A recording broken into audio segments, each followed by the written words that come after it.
Kinumpirma ni COMELEC Chairman George Garcia na walang bisa ang mga pirmang isinusumite sa kanilang tanggapan bilang bahagi nga ng People's Initiative para sa Charter Change o CHACHA.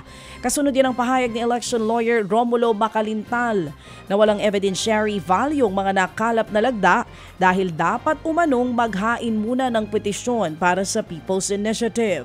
Pero sa panayam ng programang ito, iginiit ni Garcia na no choice ang kanilang mga lokal na opisina kundi tanggapin ang mga pirma.